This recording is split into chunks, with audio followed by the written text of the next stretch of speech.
Boa noite, bom dia, boa tarde, tudo bem com vocês? Espero que esteja, onde vai ficar. Para a glória de Deus, Deus poderoso, grande Deus.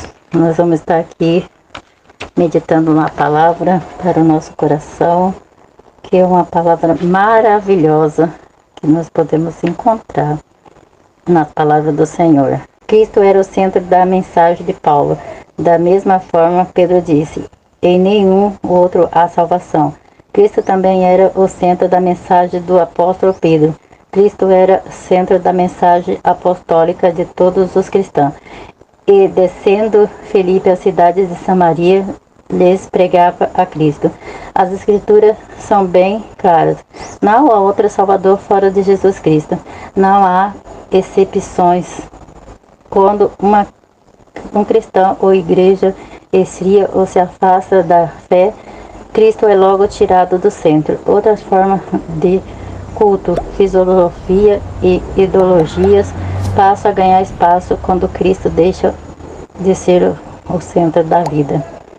Se, por um lado, a igreja não deve esquecer-se de proclamar Cristo como o único Salvador, por outro lado, jamais devemos esquecer de que Ele é o único Senhor. Que recebe a Cristo como Salvador deve andar na fé, tendo Ele como Senhor. Ser discípulo de Cristo é tê-lo como Senhor. Como, pois, recebeste o Senhor Jesus Cristo, assim também andai nele. Receber Cristo como Salvador, mas não andar nele, isso é de acordo com seu ensino, é negar seu senhorio. O fato de reconhecer o senhorio de Cristo é a causa do fracasso da fé de muitos cristãos. A sutileza do diabo está no fato de dizer que você pode viver uma coisa sem a outra. Em outra palavra, você pode ser salvo independentemente da forma ou maneira com que vive. É preciso estar comprometido com Cristo, o Salvador e Senhor. Cristo está conosco. Não pensamos em Cristo como estando tão distante, que só retalmente fosse atingido por nossos sofrimentos e lutas pessoais. O contrário, é verdade. Ele ensinou os discípulos que era melhor que ele fosse para que o Consolador fosse enviado e habitasse entre nós para sempre. Ele permanece conosco em todas as nossas necessidades, para lembrá-lo da proximidade de Cristo. Pense nele como alguém que está perto de você, no quarto, no carro ou indo ao seu lado enquanto você se dirige para o trabalho. Que programas de televisão não existiria se Cristo estivesse sentado no sofá ao nosso lado? Glória a Deus. Vez por outra, vemos falso mestre questionando a autoridade das Escrituras na sua atualidade, no entendimento deles. A Bíblia contém palavras de Deus, contudo, encontra-se ultrapassada, deixando de falar a linguagem da cultura contemporânea. Assim, há uma tentativa consciente e sistematizada de minar a autoridade das Escrituras. Na verdade, esse ataque é contra as Escrituras, como revelação de Deus para o homem. Deixando de ser revelação de Deus, a Bíblia torna-se um livro meramente humano, sujeito a falhas e, portanto, passivo de correção.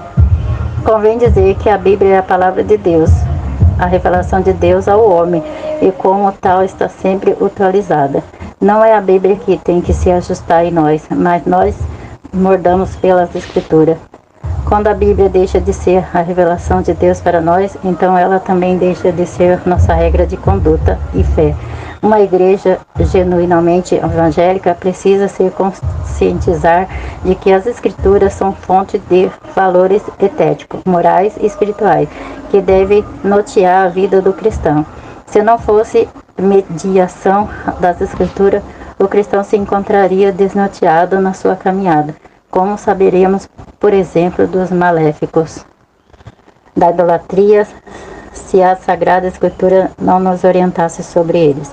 Da mesma forma, como saberíamos que o adultério e o divórcio e a ideologia de gênero, etc., são práticas danosas que ocorrem e destroem o modelo da família utilizada por Deus.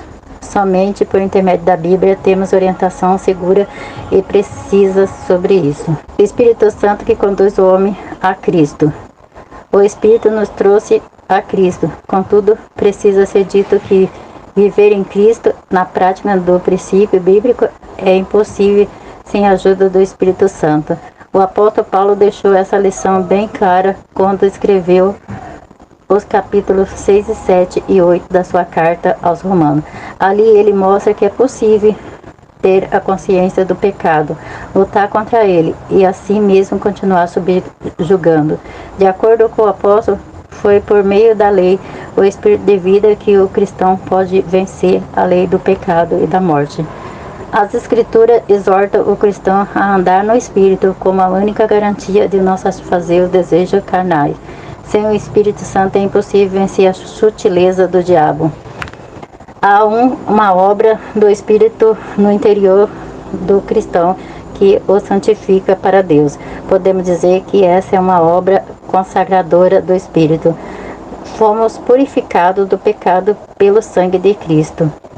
E temos o Espírito Santo presente em nós, que nos permite viver uma vida santa e um mundo de impureza. Essa capacidade para a santidade permite ao cristão viver uma vida cheia de espírito diante de um mundo hostil. Contudo, há também uma obra capacitada do Espírito Santo.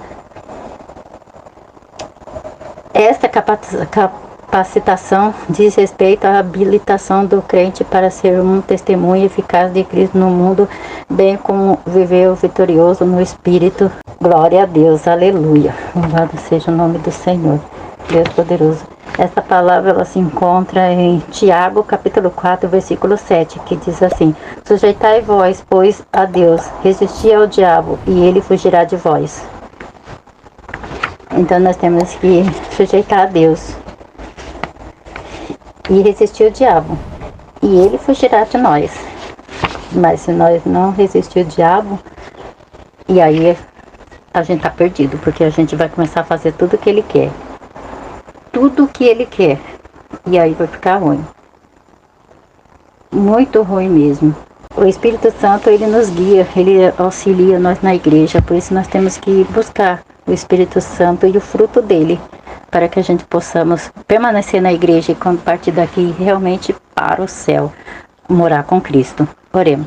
Pai amado, Pai misericordioso, grande Deus, Pai, eu creio, meu Pai, que essas pessoas, Senhor Deus, meu Pai, vai ouvir a Tua palavra, Senhor Deus, meu Pai, vai resistir o diabo, Senhor Deus, meu Pai, e vai sujeitar o Senhor, meu Pai. E o Senhor, meu Pai, vai orientá-lo, Senhor Deus, como eles devem andar no caminho do Senhor, como eles devem permanecer, Senhor. Pai amado, Pai misericordioso, tem muitos crentes desviados, Senhor, porque deixaram, meu Pai, de ler a Bíblia, deixaram, meu Pai, de orar quando vai dormir, deixaram de orar quando vai levantar, na hora que acorda. Oh Deus, Pai Todo-Poderoso, deixaram, Senhor Deus, de jejuar, deixaram, meu Pai, de cantar hinos, meu Pai, para Ti, deixaram, Senhor Deus, meu Pai, de fazer aquelas orações, Senhor Deus, na hora, meu Pai, de comer, meu Pai. Oh Deus, Pai Todo-Poderoso, e por isso, meu Pai, eles começaram a viver com os pagões, meu Pai, como as pessoas do mundo, Senhor. E aí eles foram enfraquecendo, Senhor Deus, meu Pai, e perdeu, Senhor Deus, meu Pai, a visão. O inimigo pegou e cegou, Senhor Deus, meu Pai, por isso que tem muitos, meu Pai, por aí, meu Pai. Oh, Pai, completamente, meu Pai, sendo levado como folha seca ao vento, Senhor. Muito desviado, Senhor, meu Pai. Pai, em nome de Jesus, abre os olhos daqueles que não te conhecem, traga de volta aqueles que desviaram da tua casa, meu Pai, ajuda eles a vencer, meu Pai, ajuda eles a ter uma vida contigo. Pai amado, Pai misericordioso, abençoa, Senhor Deus, meu Pai, essa nação, abençoa, meu Pai, este mundo, abençoa, Senhor Deus, meu Pai, este Brasil, Senhor, meu Deus e meu Pai. Oh, Pai amado, sara essa terra, Senhor Deus, meu Pai, em nome de Jesus, oh Deus amado, oh Pai, cura essa nação, Senhor, oh Deus, Pai Todo-Poderoso, vem operando, Senhor Deus, nessas vidas, meu Pai, nessas causas, nessas famílias, Senhor, nessas casas. Pai, é o que eu te peço, Senhor Deus, e te agradeço em nome de Jesus. Fique todos na paz do Senhor Jesus.